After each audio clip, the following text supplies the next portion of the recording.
दोस्तों, कहानी की शुरुआत होती है एक माउंटेन एरिया से, जहां पर हम हीची और उसका बेटा शियोजिए को देखते हैं, जो रोड के ऊपर बैठकर कुछ ढूंढ रहे होते हैं। तभी अचानक हीची को आसमान में काफी ज्यादा परिंदे आवाज करते हुए दिखाई देते हैं। ऐसा लगता है कि वो डर से भाग रहे हैं। तभी शियोजी को एक ट्रक काफी तेजी से उनकी तरफ आता हुआ नजर आता है। वो ट्रक को रुकने की कोशिश करते हैं क्योंकि आगे रास्ता खराब है, लेकिन ट्रक ड्राइवर काफी डरा हुआ होता है। ऐसा लगता है कि कुछ उसके साथ बुरा हुआ है। तभी ट्रक अपनी काबू खो देता है, जिससे कुछ बॉक्स ट्रक से गिर जाते हैं। जब हीची और उसका बेटा नजदीक जाकर देखते हैं तो उन्हें बॉक्स के अंदर एक मॉन्स्टर का अंडा मिलता है, जिसे देखकर वो काफी खुश होते हैं और सोचते हैं कि वो इसे अच्छी कीमत में बेच सकते हैं। इसलिए वो इसे अपनी गाड़ी में डाल लेते हैं। रास्ते में शियोजी अपने कान शैल पर रखकर कुछ हिलते हुए सुनता है और डर जाता है। शियोजी अपने बाप से पूछता है कि हम इस अंडे का क्या करेंगे, तो हीची कहता है कि हम इस अंडे को बेचकर काफी ज्यादा पैसा कमा सकते हैं, और वो उस अंडे को अपने घर ले जाते हैं। जब शाम को हीची अपने पिता जांग के साथ डिनर कर रहा होता है, तब उन्हें टीवी पर एक न्यूज में कंस्ट्रक्शन साइट पर गायब हुए वर्कर्स के बारे में जानकारी मिलती है, लेकिन सिग्नल अचानक चला जाता है। दूसरी तरफ बाहर उनका कुत्ता नर्वस होकर ट्रक के आसपास घूम रहा होता है और ट्रक की तरफ भौंकता है, क्योंकि अंडा हैच करना शुरू कर देता है, और इसकी वजह से इलाके के सारे जानवर क्रेजी हो जाते हैं। जांग सोचता है कि शायद फिर से कोई चोर छुप कर आ गया होगा, इसलिए वो लाइट लेकर बाहर जाकर देखता है और बार बार कहता है, कौन है वहाँ? तभी उसे ट्रक हिलते हुए नजर आता है। जब वो नजदीक जाकर देखता है तो उसे ट्रक से कुछ अजीब सी चीजें गिरती हुई नजर आती हैं, और जब वो नजदीक जाकर ट्रक की विंडो से देखता है तो उसे एक मॉन्स्टर नजर आता है। डर से कांपते हुए वो वापस घर के अंदर आ जाता है और अपने बेटे को बताता है, लेकिन जब हीची बाहर देखने जाता है तो उसे अपनी ट्रक नहीं मिलती। पूरा ट्रक गायब हो चुका होता है। जब वो ऊपर की तरफ देखता है तो उसे एक बड़ा मॉन्स्टर दिखाई देता है, जो उनकी ट्रक को अपनी लपेट में ले चुका है, और मॉन्स्टर उन्हें देखकर तुरंत ट्रक के अंदर चला जाता है, जिससे ट्रक नीचे गिर जाता है। इससे पहले कि दोनों उसे देख पाते, टेंटिकल्स फिर से उन पर हमला कर देते हैं, इसलिए वो फिर से घर की तरफ भाग जाते हैं। हीची इतना डर जाता है कि वो अपने पिता को अंदर लॉक करते वक्त भूल जाता है। तभी उन्हें एक कार आते हुए सुनाई देती है और वो हैरान हो जाते हैं जब देखते हैं कि शियोजी और उसकी माँ लिन्ना उस कार में होते हैं। जब शियोजी भागते हुए पापा पापा कहकर भागता है तो उसका बाप उसे रुकने के लिए कहता है, आगे मत आओ, लेकिन वो उनकी बात नहीं सुनता, जिससे मॉन्स्टर उसे अपनी लपेट में ले लेता है। लिन्ना अपनी पूरी कोशिश करती है शियोजी को बचाने की, लेकिन मॉन्स्टर काफी ताकतवर होता है। इस दौरान हीची एक चाकू लेकर आता है और टेंटेकल्स का हाथ काटकर शियोजी को आजाद कर लेता है। सब काफी डर चुके होते हैं। तब जांग को एक आइडिया आता है और सब उस ट्रक पर गैसोलीन डाल लेते हैं और लाइटर की आग से उसे जला देते हैं। मॉन्स्टर दर्द से चीखता है और धीरे धीरे मर जाता है, जबकि हीची को समझ आता है कि उसका पैसा कमाने का मौका चला गया। जब ग्रुप घर के अंदर जाता है, लिन सोचती है कि यह मॉन्स्टर यहाँ कैसे आया, और शियोजी कहता है कि वो अंडे से निकल कर आया था। इस दौरान लीरेन अपने बॉडीगार्ड्स के साथ आता है और देखता है कि सब कुछ नॉर्मल है, तो वो गुस्से में आकर लिन्ना को डांटता है कि उसने बेकार में उसे बुलाया। अचानक पूरी जगह हिलने लगती है और लाइट्स फ्लिकर करने लगती हैं, जब एक और बड़ा मॉन्स्टर यार्ड में आता है। मॉन्स्टर जब घर के ऊपर छत तोड़कर सबको देखता है तो सब मॉन्स्टर के चेहरे को देखकर चिल्लाना शुरू कर देते हैं और घर से भागने लगते हैं। मॉन्स्टर लीरेन और उसके बॉडीगार्ड्स का पीछा करता है और सबको एक एक करके मारता है। इस दौरान परिवार पूरी तरह से डरा हुआ घर के अंदर से सब कुछ देख रहा होता है। मॉन्स्टर जब लीरेन को पकड़ लेता है और उसे नजदीक ले जाकर देखता है तो लाइरेन काफी डरा हुआ होता है। फिर मॉन्स्टर उसे कचरे की तरफ फेंकता है और फिर वह परिवार की तरफ मुड़ता है, जो भागने की कोशिश कर रहे होते हैं, लेकिन मॉन्स्टर उन्हें पकड़ लेता है और इस मौके का फायदा उठाते हुए शियोजी को पकड़ लेता है। लिन अपनी पूरी कोशिश करती है कि अपने बेटे का हाथ पकड़ कर रखे, लेकिन मॉन्स्टर अपनी ताकत से उसे खींच लेता है। जब हीची दूर जाकर उसे बचाने जाता है तो मॉन्स्टर उसे मारकर गिरा देता है। फिर मॉन्स्टर शियोजी को भी नजदीक से सूंघता है और उसे अपने साथ ले जाता है। जब पेरेंट्स डरते हुए मॉन्स्टर के पीछे जाते हैं ताकि अपने बेटे को उससे बचा सकें, तभी मॉन्स्टर जमीन के नीचे चला जाता है। लिन्ना शॉक में रह जाती है, जबकि हीची बेपनाह कोशिश करता है कि अपने हाथों से जमीन खोदने की। आखिरकार वो हार मान लेता है और लिन्ना को तसल्ली देने की कोशिश करता है, लेकिन वो उसे थप्पड़ मारकर पुश कर देती है और रोने लगती है, यह कहते हुए, मेरे बेटे को वापस ले आओ उस मॉन्स्टर से। जब टीवी पर मॉन्स्टर के बाहर आने के बारे में बात हो रही होती है तो लिन गुस्से में उसे बंद कर देती है। कुछ ही देर बाद मरीन बायोलॉजी के प्रोफेसर लाओ जिया और उसके असिस्टेंट लेई वहाँ आते हैं, जो एक स्पेशल डिवाइस के जरिए मॉन्स्टर का पीछा कर रहे होते हैं। प्रोफेसर बहुत उत्साहित होकर उनसे कई सवाल करता है और लिन और हीची उनके सवालों से काफी शौक में होते हैं। तभी जांग भी वहाँ आ जाता है और जब प्रोफेसर जांग को देखता है तो ऐसा लगता है कि वो काफी पुराने दोस्त हैं। दोनों एक दूसरे को देखकर काफी खुश होते हैं। जब प्रोफेसर उस मॉन्स्टर के टुकड़े को नजदीक से देखता है और समझाता है कि उन्होंने एक केव क्रीचर के बच्चे को मार दिया है। जब वो अपना अंडा ढूंढ रहा था तो उसने शाओजी को महसूस किया और सोचा कि वह उसका अपना बच्चा है। इसका मतलब है कि लड़का शायद अभी जिंदा है। इस दौरान शाओजाई को ऐसा महसूस होता है कि कोई स्पाइडर उसकी तरफ आ रहा है और डर से उसकी आंख खुल जाती है। जब वो डर से रोते हुए अपने पेरेंट्स को पुकार रहा होता है, एक रहस्यमय कीड़ों का झुंड उसके सिर के आसपास उड़ता है और तभी मॉन्स्टर आ जाता है। शाओजाई डर से पीछे भागता है। इस वजह से क्रिएचर अपना आउटर फेस शेल खोलता है और मुस्कुराता है। शाओजाई अब भी डरा हुआ होता है। तभी मॉन्स्टर गुस्से में गरजता है और ऐसा लगता है कि वो किसी तकलीफ में हो। क्रिएचर दर्द से चीखता है और गिर जाता है, जबकि शाओजे हैरानी से देखता है। फिर मॉन्स्टर कचरे के पीछे छुपने के लिए भाग जाता है। इस दौरान जंकयार्ड में लाओ जिया फैमिली से कहता है कि उन्हें अपने बेटे को भूल जाना चाहिए, लेकिन जांग प्रोफेसर को याद दिलाता है कि वो उसका कर्ज है, क्योंकि जब उसने फैक्ट्री के खिलाफ केस किया था तो उसकी वजह से जांग को अपना काम खोना पड़ा। गिल्टी महसूस करते हुए लाओ जिया फैमिली को अपने लैब में ले जाता है, जहां वह अपनी रिसर्च करते हुए सारे मॉन्स्टर के क्रीपी स्टैचूज अपने लैब में रखे हुए था।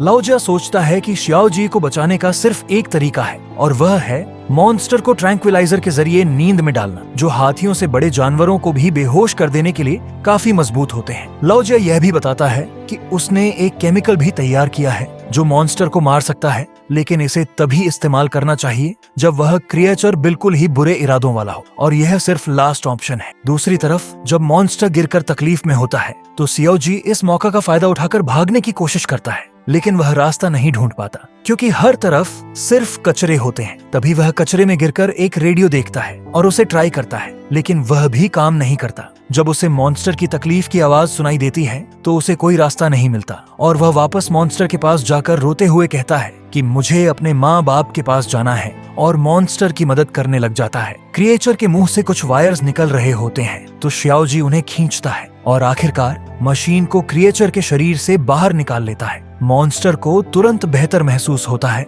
और वह शाओजाई को शुक्रिया कहने के लिए उसे पकड़ता है। इस बार शाओजाई डरता नहीं है। मॉन्स्टर उसे वापस नीचे रख देता है। फिर शाओजाई कचरे से पानी की एक बोतल उठाता है, लेकिन उसमें एक भी पानी का बूंद नहीं होता। तो वह मॉन्स्टर को कचरा खाते हुए देखता है और भूख से अपने पेट पर हाथ रखता है, क्योंकि वहाँ कचरे के सिवा कुछ भी खाने लायक नहीं होता। जब क्रिएचर शाओजी को कचरा देने की कोशिश करता है तो शाओजी समझता है कि वह कचरा इसलिए खा रहा है क्योंकि उसे और कुछ नहीं मिलता। मॉन्स्टर को हंसते हुए देखकर शाओजी उसकी मुंह में कचरा डालने लगता है और यह उनका एक छोटा सा खेल बन जाता है। जब शाओजी को लगता है कि मॉन्स्टर बुरे इरादों वाला नहीं है तो वह उसके साथ खेलने लगता है, सुपर हीरो का रोल अदा करते हुए और पावरफुल दुश्मन को हराने के उदाहरण देकर। बीस्ट भी शाओजाई के इमेजिनरी अटैक देखकर अपने आप को नीचे गिरा देता है।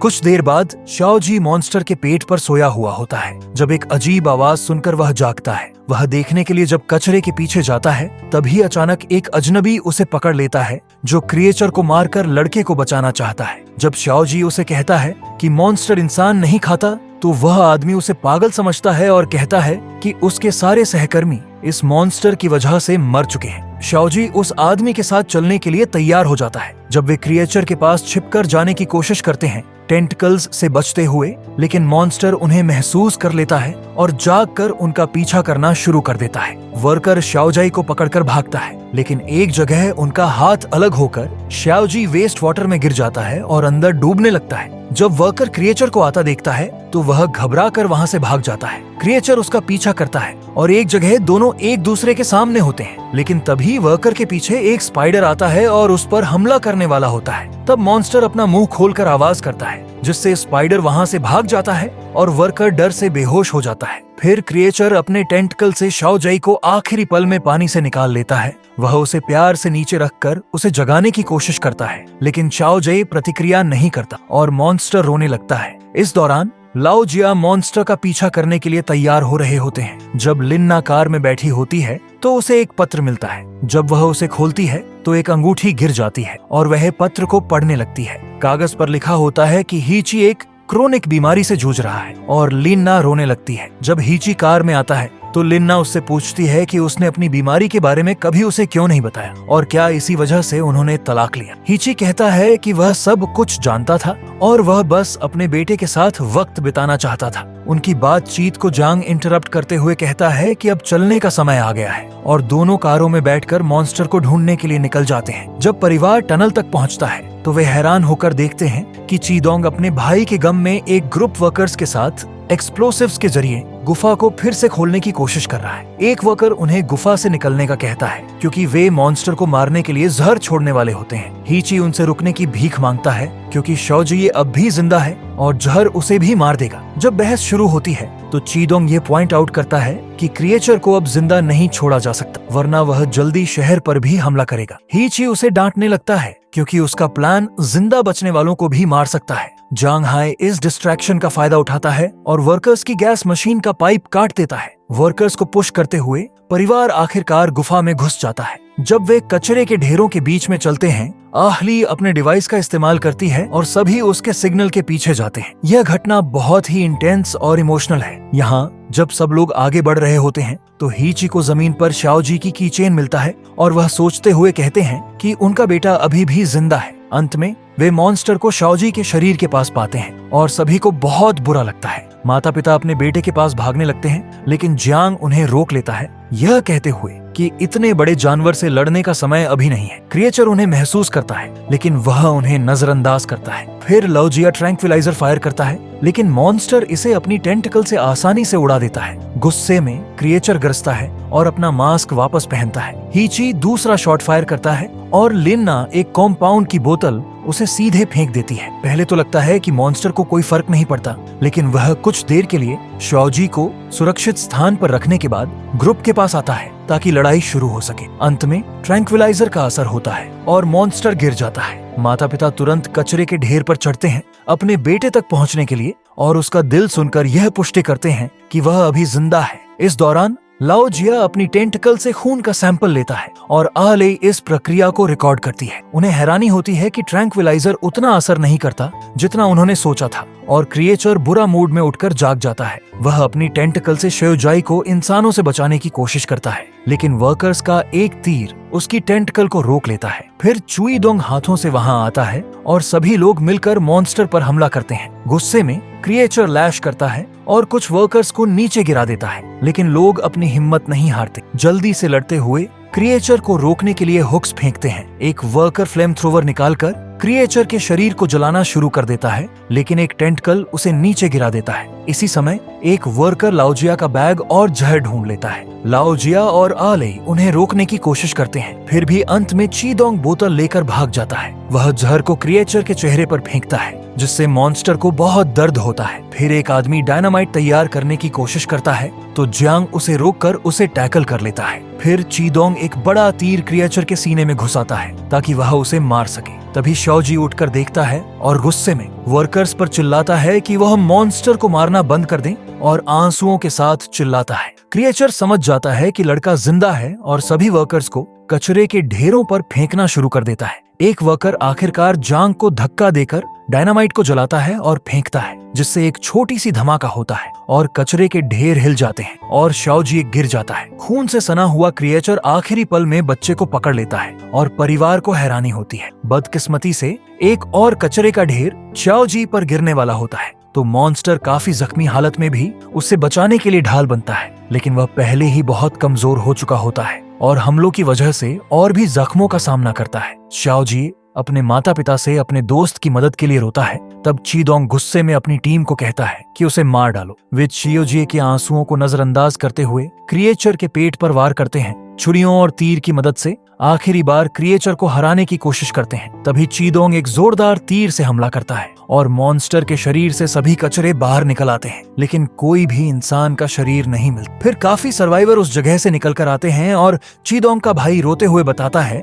कि इस मॉन्स्टर ने किसी को भी नहीं मारा असली चीज स्पाइडर्स हैं जिन्होंने सभी को मारा और बड़ा मॉन्स्टर बस उन्हें बचा रहा था। सभी लोग मॉन्स्टर को मारने के बाद रोने लगते हैं। अगले दिन एक रिपोर्टर हीची के घर आकर उसका इंटरव्यू लेता है, जहां वह बताता है कि मॉन्स्टर ने उसकी बेटे की रक्षा की थी, लेकिन वह कभी भी उसकी बात नहीं मानेगा क्योंकि उनका मानना है कि मॉन्स्टर हमेशा बुरे होते हैं। हीची यह पॉइंट आउट करता है कि इंसान अपने ही प्लेनेट को नुकसान पहुंचा रहे हैं और यह सोचता है कि असली मॉन्स्टर्स कौन है, और यहीं पर कहानी खत्म होती है। अगर आपको यह कहानी अच्छी लगी हो तो वीडियो को लाइक करें और चैनल को सब्सक्राइब करें। मिलते हैं किसी और वीडियो में, तब तक अपना ख्याल रखें। बाय।